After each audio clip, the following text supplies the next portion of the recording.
Marty, we're going to get a copyright strike against us. We definitely are. Neil Diamond's going to complain. Here we go. Kentucky woman. You'll get a Zuckerberg. You'll get a Zuckerberg again. We're joined by Rachel Collier of the Kentucky Derby Museum over in Louisville.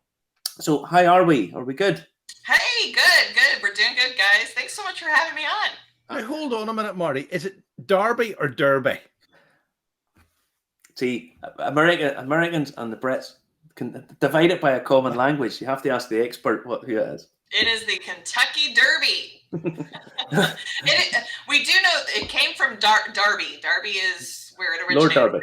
Lord Derby, that is correct. Yep. But we here in Kentucky, we say Kentucky Derby. Now, a little bit of background. My hometown, my wonderful Ballymena, by the way, is twinned with Moorhead in Kentucky. Ah, really? Yes. Now, the reason being that they'll tell you it's because of the Scots-Irish and the people moving over there and the musical connections and all. I'll let you in on a little secret. It's because the mayor at the time wanted to go and see the Kentucky Derby. That's why we ended up being Kentucky. Nice. That's true. Nice. Now, Nice. The Kentucky Derby and bourbon goes hand in hand. So Yep. tell us more about Louisville. Tell us all about where you're from. Sure. Well, Louisville is my hometown, and I feel so privileged to work at the Kentucky Derby Museum. Oh my gosh, it's only 10:30 in the morning where I am. Well, it's in the afternoon. It's in the afternoon for us. So I'll have a wee drop of bourbon. And I'm pregnant, so I can't join you guys. But no, I'm a Louisville native, and I love working at the Kentucky Derby Museum. I get to talk about all the fun things that we do here. The Kentucky Derby Museum is actually a nonprofit organization. It's right next door to Churchill Downs, and we are good friends with them. And we have so much to offer. We do tours of Churchill Downs. So if you ever wanted to do a tour of Churchill Downs, we are who you do it through at the Kentucky Derby Museum. Mm-hmm. We also have some bourbon experiences.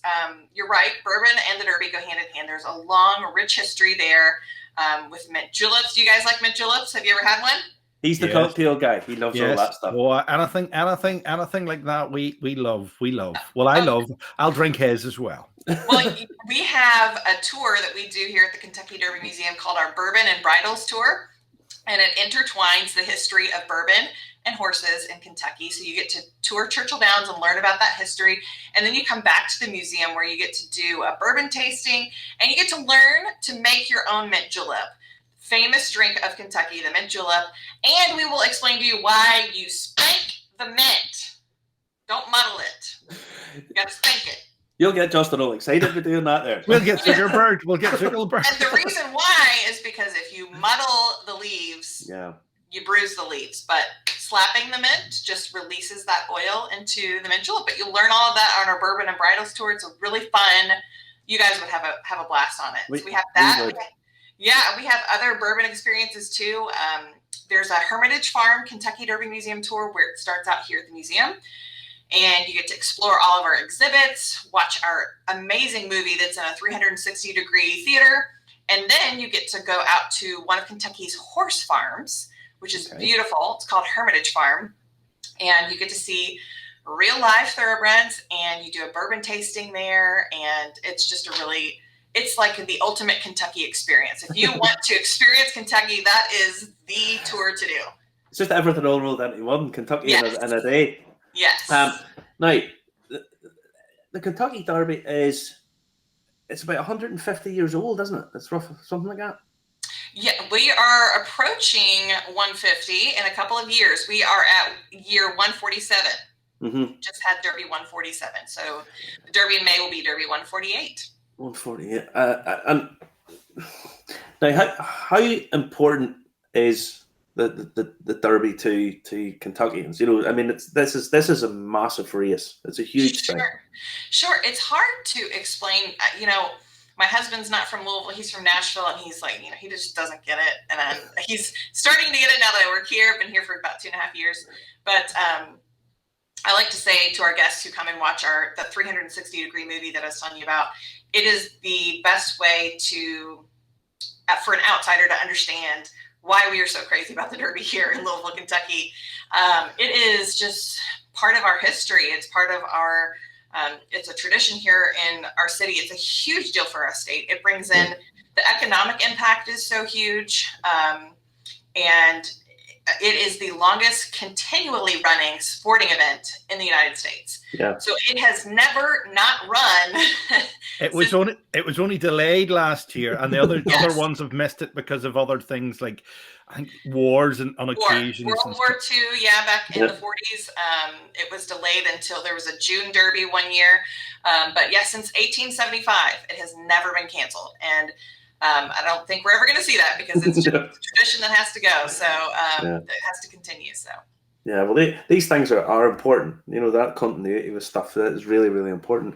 Now, bourbon, as you say, Kentucky and Louisville, it's all tied up. I mean, it really is.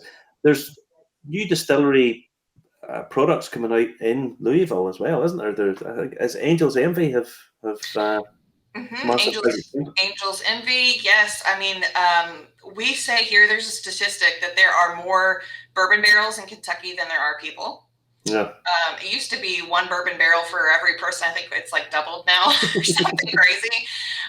But there are, oh my gosh, your followers, if they haven't come to Kentucky, I mean, that needs to be a bucket list trip. And there's so much to do too.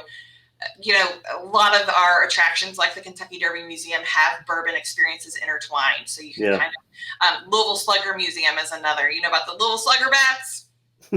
Yes. Yep. There's an awesome museum here for that too. So there's you can make an awesome trip here to Kentucky and see horse country and bourbon country. Yeah. What's the air show actually like? Thunder over Louisville. What's that like? Oh man, Thunder over Louisville. Okay. Well, I might have to send you guys a picture. My probably one of my favorite pictures. I flew in an F-16 Thunderbird. Is it an F-16 Thunderbird? I should know those. We know what an F-16's like. A fighter jet. I'll just say that. I flew in a fighter jet. It's a Thunderbird. The Air Force with the Air Force Thunderbirds. I used to be a TV reporter and news anchor. And so I had this opportunity because Thunder over Louisville was in town to go up with a fighter pilot. It was incredible, but it happens on Louisville's waterfront. So, I mean, I don't know how many tens of thousands of people. It's over 100,000 people on both sides of the river on Kentucky and Indiana come out. And all day it's just literally all day. There's all kinds of planes. There's stunt planes. I've been up in the air with a couple of the stunt planes, the pilots who do all the tricks, and it's like a roller coaster in there. It's so much fun. You'll get to see a lot of the military aircraft. UPS will fly their big jumbo jets over the crowd. It's an amazing day. And then you'll get some of the fighter jets that come through. And then the evening ends with a huge fireworks show. It's the largest fireworks show in North America. And Thunder over Louisville is the kickoff to the Kentucky Derby Festival. So we like to say that we party for 2 weeks for a 2-minute horse race. So literally for 2 weeks, it starts with Thunder over Louisville. That's the big kickoff. And then after that, we've got a hot air balloon race. We have a parade. We have festivities every day for 2 weeks. And then boom, Kentucky Derby. Kentucky Derby. And Her Majesty the Queen actually managed to get there in 2007 as well. Were you there for that? Yeah. I was not. No, I was not. But we do have a replica of her hat here in the museum. We have an awesome fashion exhibit and have some photos of her experience here. And we can show you on our tours where she's at. Now, the tours that you do of Churchill Downs and stuff, how available is that? Does it run every hour, twice a week? You know. Yes. So we have general admission tours that run every hour, $16, and with your admission, you get to go on a 30-minute tour of Churchill Downs. You get to explore our 2 floors of exhibits that are incredible. It's beautiful. It's a beautiful museum, and watch our movie. That movie I keep talking about. It's a theater that is shaped like a horse track, an oval track, and it's a great experience. And then we have other tours like the Bourbon and Bridals tour. We have a behind-the-scenes tour that takes you to the famous Millionaires Row that everyone has heard of, probably. I don't know about you guys, but Millionaires Row. Where all the celebrities do derby. So we have a lot of great tours. Some of our tours go onto what we call the backside of Churchill Downs, which is the barn area where all the horses are. And when horses are back there, you get to see all of the horses and the activity. And that's a whole other side that is incredible to see. They are the most magnificent animal. They really are. There's a guy, comedian over here, Peter Kay, who said, and he's quite right on this. He says, "You're always a little bit nervous when you're stroking a horse." Yes, they're huge, but they're beautiful, and horse racing is an amazing sport. It's just so cool. It is. Well, and those horses are taken care of like kings and queens back there. I mean, and the workers, you would not believe. Some of our tours that go back there, our guests are just amazed at how well they are treated and just the amount of people it takes to take care of one horse. But as far as the personalities, you're right. Some thoroughbreds are, Justify, the Triple Crown winner in 2018 was, he wasn't really like a people person, but American Pharaoh, who won the Triple Crown in 2015, she was the first horse to do that in 37 years. It had not been done. There had been 23 horses who almost won the Triple Crown. So they won the Derby and the Preakness, but they fell flat at the Belmont. So American Pharaoh was this amazing horse who won the Triple Crown after this huge drought. No Triple Crown winners for 37 years. He won. And to top it off, he was so sweet. I was still a TV reporter, and I got to meet him. And they let me feed him carrots. Like, he ate carrots from my hand. I'll never forget that. Then I got to do a story on his stud career. I'm like, man, this horse makes so much money being a stud. But he was so sweet. This is my favorite story. His tail, if you go back to the Kentucky Derby 2015, any pictures of him in that time frame, you will see pictures of his tail. He's got like a little knobbed off tail. Okay. And the story is that he was so nice. This horse was just so sweet and just laid back and like, whatever, that he had this horse buddy that was in whatever field with him where he lived, who like pestered him all the time. And any other thoroughbred would have like bucked him and been like, back off. Well, American Pharaoh's too nice. So this horse chomped his tail off, literally like, gnawed his tail off, and American Pharaoh was just like, whatever. Just let him do it. So, I just have this picture of him lying back. Yeah. Okay, man. Whatever. Like, I won the Triple Crown. I don't think he had not won yet, but it was. If you go back to the Derby and look at the video and the pictures, his tail was short.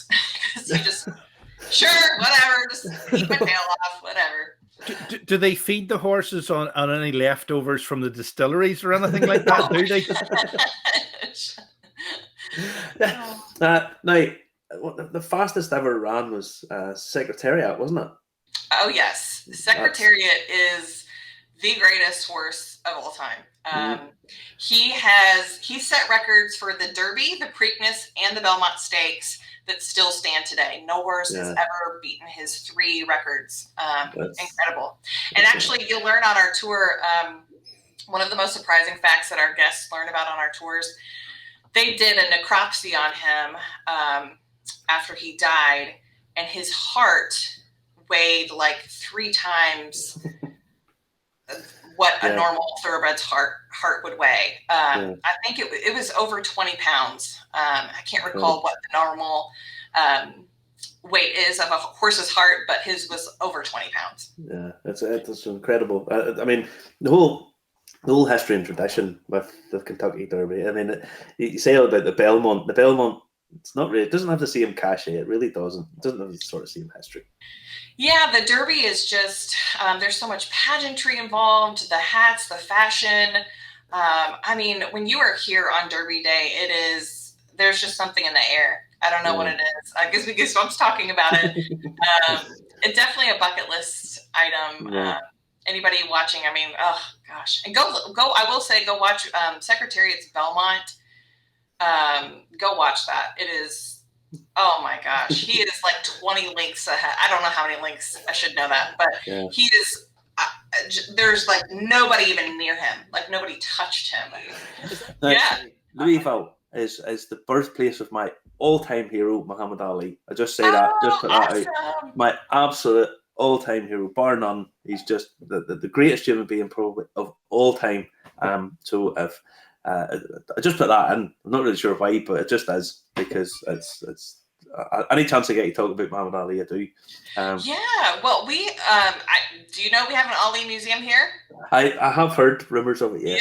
Yes, so it's called the Ali Center, and go check it out. You need to book a trip here. I do. See, you won't let me in. I'll get you on a tour. Joe Biden won't let us in. This has been a common trait. Started off with Trump wouldn't let us in, then they just got to change the government, and they still won't let us in. Oh. Right, I will just say this: Louisville is actually, as a city, is actually twinned with Bushmills, the other whiskey producer down here, because you make so much bourbon, and they make their single malt whiskey. Huh. So yeah, and also where we are, Justin and I were up in the north of Ireland, and those Scots-Irish, they were the guys who brought bourbon over to Kentucky and all the way down there, and there's a carrying on the tradition all down there. But we like horse racing too, you know. Oh, cool. Well, you're teaching me a lot. I'm not a bourbon expert by any means, and that is something I need to work on. So after baby number 3 comes, I'll get on that. After baby number 3, you can come back to us and let us know what bourbon is your favorite. What's your catalog choice? I see you've got your maker's mark. That's another thing. You've got to come tour some of the distilleries here. Absolutely. I have done that. It is it's a neat experience to see the process of how they make everything. And at Maker's Mark, you can dip your own bottle. So you get to dip it in that famous red wax. I do have to say, bourbon's not my favourite type of whiskey, if I'm totally honest. It's a wee bit too sweet for me. But I like sweet stuff. He loves sweet stuff. But you see that, I have to say, that's a sexy bottle. It just is. You know what I mean?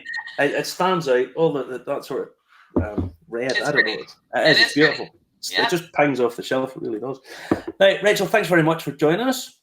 Absolutely. Thanks for having me. Y'all come to Kentucky, and I gotta make sure you say Louisville right, not Louisville. Here's how the locals say it: like you got a bunch of marbles in your mouth. You gotta say Louisville. Louisville. Okay, we'll get it now. Now you're ready to come here. Rachel, thanks very much for joining us, and all the best for baby number 3. Thank you very much. Come and visit us, Kentucky Derby Museum. Take care.